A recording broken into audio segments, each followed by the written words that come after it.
With choreography, you need to start on an initial basis. What is going to happen first, how will it lead into the end. Essentially, when we think about choreography, we get into animators like Cry, Toaster, and multitude of animators whose style fits the criteria and blends with said choreography. The basis of choreo and how to make it isn't as hard as you think. Some ideas are creative and some are too drawn out, and making the animation often grueling to watch. But with a good mindset that's able to exemplify details, environmental kills, and so on, you're basically able to get into choreography as a whole. To make choreography, you need to make a foundation of flow. Flow is what makes a good choreography, along with timing, pacing, movement, character expressions, what they would do, and how we would perceive it. You should always make sure to give the character's personality to make sure it fits the situation you're trying to animate as well. The first step is to place your characters in a background where you know you can utilize the environment and items the character has to their advantage. A multitude of ideas can spontaneously pop up as well. Say we give our character a blade. You can already think to yourself, I can let them cut the enemy in half. A basic swing would do, yes, but what if you wanna go beyond the basic attack? This can be turned into the enemy grabbing the blade after trying to be slashed at. Many follow-ups can be done. To understand follow-ups and flow, you should think to yourself, what else can I do after making the agent counter the protagonist? You can make the agent twirl the sword and get ready for an attack. As he attacks, the protagonist can dodge and land a good hit, grabbing the sword back and killing him in the process. Basic and easy choreography like that can make your tester scenes way better than the standard enemies waiting to die instead of fighting back. If you'd like to do more than killing one enemy, you could make the VCAM more interactive. Say after killing the agent, another one comes in from behind with a gun. You don't want him to stand there, you want to start up momentum in this case. You keep the movement constant after the slash and let him recover from it, changing positions just in time. Be wary how you would do it though, as if you do it too late, the pacing will be off and the reaction time will be awful on both sides. An idea upon choreography is based solely on what you'd like to convey. Whether the situation is intense or builds up, gaining speed gradually. Usually, most all animators start with the protagonist entering the room in a boring and uneventful fashion, along with their transitions, making the enemy slow and die too easily. This is what we'd call flawed choreography. Flawed choreography comes from a lack of intensity and action. Just letting the protagonist fly through everyone without a breather, a sense to take in nor evaluate the outcome. We live in a lack of imagination and thought process. To avoid this, it's best to take inspiration from movies. A prime example of good choreography would be animators like Cry, Atlas, Trotonope, and Istris. Each style being versatile and unique than the other. Copying upon other animators' movements but shifting their movements can be very helpful too, allowing you to continue where you started off and make a new set of choreography.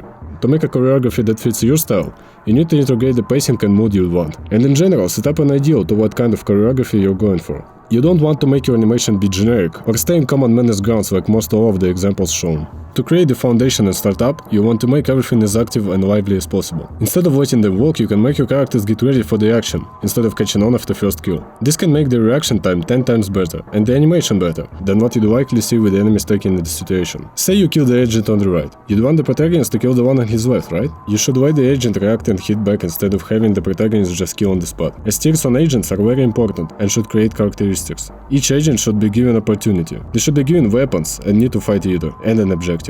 The thinking process behind every great choreographed animation should start with these three ideals. Plan, what will make the choreo the way it is, how it's going to be formed.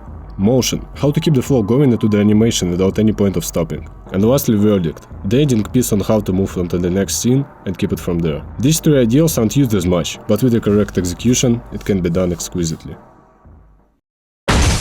Get that motherfucker! Whenever you are animating your enemies, most of the time, you'd want to humanize how they will fight and who the protagonist is going up against. When you're giving them a weapon, you should think about what they will do and how they will utilize it. Can the protagonist pick it up? Maybe they'll try to hit them with it and use it against them. Can they get a lucky shot in order to slow the protagonist down? It's completely up to you. This also correlates to melee combat. It's not good to let enemies mindlessly rush up to your protagonist with a weapon and just get shot. They are agents, tough and agile clones who show no mercy whatsoever. To humanize an enemy, you want to also make them smart. Instead of giving them cover, you want to make sure they are at constant struggle, based on their tier.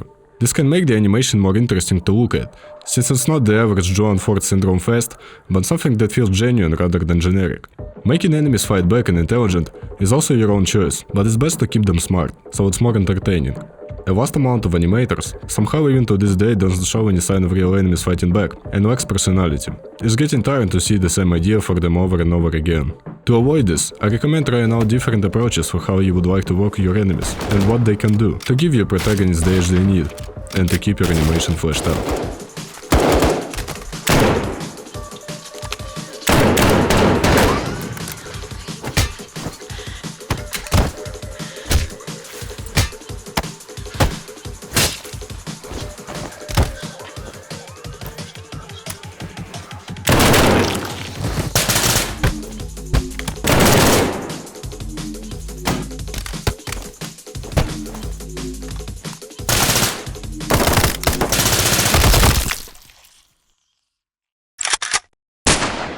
When we animate a shooting test, we often think of a start-to-finish expectation. What we will shoot and what we will do with it in the end. Most shooting tests consist of a reload, or generic sequence of movements that's always done in most madness animations. People who have taken the system and imbued it in their animations often come up with rather weird or interesting results, as not every animation will have the same basis with guns. Some are average, some are unique, some can be very well made with the effect to keep your project mesmerized for whatever it was made. What keeps your gunplay different from others entirely revolves around movement, pace, direction, scenario, and so forth. Recoil is important. For example, you wouldn't want to give a small gun like a pistol too much recoil, and vice versa for a rifle. Making the recoil consistent with the weight and punch of the gun is what we're trying to say. If you want to portray a caliber's damage, you might want to consider thickening the bullet lines just a slight bit. And if you're going for something a bit more cinematic or planning to use slow-mo, you can animate the bullet as a sprite instead of a line actually coming out of the gun. Also keep in mind the space and direction your protagonist is shooting, whatever it makes sense in the 3D space and whatever it's gonna hit or miss, allowing your brain to wonder how you interpret the gun and its mechanism for recoil is your own doing, and whatever makes you feel comfortable, you do as you please. Or maybe you can be like DJ Jenner. Momentum is the most important fundamental in madness. It determines the pace and flow of your animation. It shows what you're going for and the actions you'd like to interpolate. Having characters getting ready for the heat of the moment, recuperating from an attack, any specific action with proper easing can guarantee another action being taken without any pauses. That's the key of flow. A decent amount of new-gen animators have this problem of having pauses that breaks the momentum of the animation and makes their overall style whack. To avoid this common problem, use smaller frames to build up what you've done, and then speed up with bigger frames in the process, ultimately creating momentum as such. Momentum is hard as a whole to think about, if not able to know how to properly ease, so try to take consideration of what you wanna do. As the Madness Combat community grows, more and more talented animators have popped up.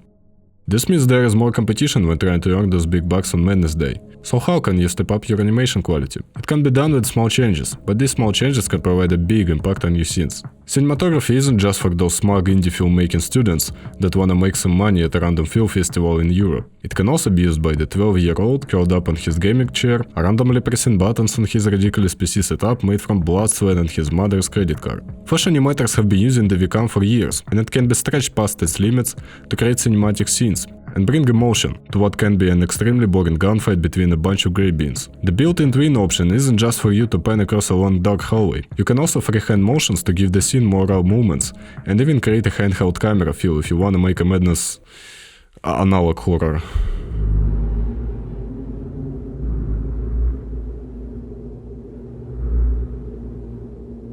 Anyway, even the frame twinning option can be experimented with. You can change the way a camera pans and zooms, utilize ease in, ease out, and additional easing options to your advantage. If the different subsections to these easing options seem a bit scary, there is also a custom easing option where you can create your own movements for the camera. I recommend taking some time to experiment and see what zooming, panning, and other camera movements can be created just by messing with this feature.